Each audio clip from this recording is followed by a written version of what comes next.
उन्होंने कहा है कि ये रशिया से हम बात करने जा रहे हैं और रशिया बड़ा ज़रूरी है कि इसको एक्सेप्ट कर ले इस पीस प्लान को सारा। और साथ ही उन्होंने ये कहा कि जेलेंस्की को दोबारा बुलाने में कोई पूछा उनसे रिपोर्टर्स ने प्रेसिडेंट ट्रम्प से कि जेलेंस्की को बुलाएंगे अब दोबारा वाइट हाउस। उन्होंने कहा बुला लेंगे, ये माहदे वगैरह सारे साइन हो जाएंगे तो मैं वापस दोबारा बुला लूँगा, कोई इशू नहीं है। तो वो जो है वो अच्छा, अब स्टीव विस्कॉफ जो है वो मुलाकात करेंगे प्रेसिडेंट पुतिन से, ये इतलात हैं, या मार्को रूबियो करेंगे या एनएसए करेंगे, माइक वॉल जो है। तो इनमें से कौन, तो गालिबन स्टीव विस्कॉफ ही मुलाकात करेंगे और प्रेसिडेंट पुतिन से करेंगे गालिबन। ये भी हो सकता है कि मार्को रूबियो कर लें और ये भी हो सकता है कि उनके एनएसए कर लें अमेरिका के। लेकिन ये जो मुलाकात होगी ये इंपॉर्टेंट इसलिए होगी कि प्रेसिडेंट पुतिन इसमें ऑन बोर्ड हर बात पे, एक तो चाइना को ले रहे हैं, चाइना को वैसे भी पता होता है कि कहाँ तक।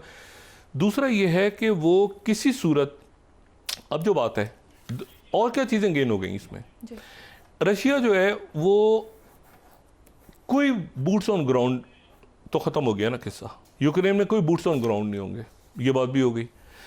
ये बात तो ऑलरेडी हो गई ना, यानी जो अमेरिका ने कह दिया कि बूट्स ऑन ग्राउंड नहीं होंगे तो नहीं होंगे, जो इलाके चले गए वो चले गए, और इलाके जो अब जा रहे हैं वो भी चले गए उधर से ही। तीसरा मसला ये मिनरल्स भी चले गए। चौथा मसला ये कि जेलेंस्की भी आहिस्ता आहिस्ता फारिग हो जाएंगे, हो गए तकरीबन फारिग।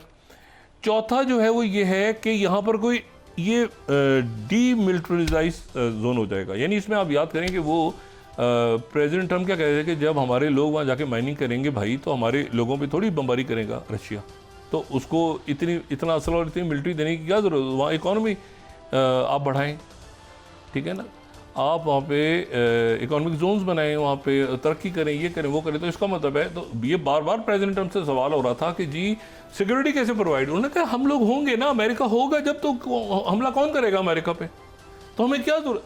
तो वो बूट्स ऑन ग्राउंड भी गए, बूट्स ऑन ग्राउंड वाला डिमांड भी गया, नेटो भी गया, इलाके भी गए, इंसानी जानें भी गई, सब कुछ गया, जेलेंस्की खुद भी गए।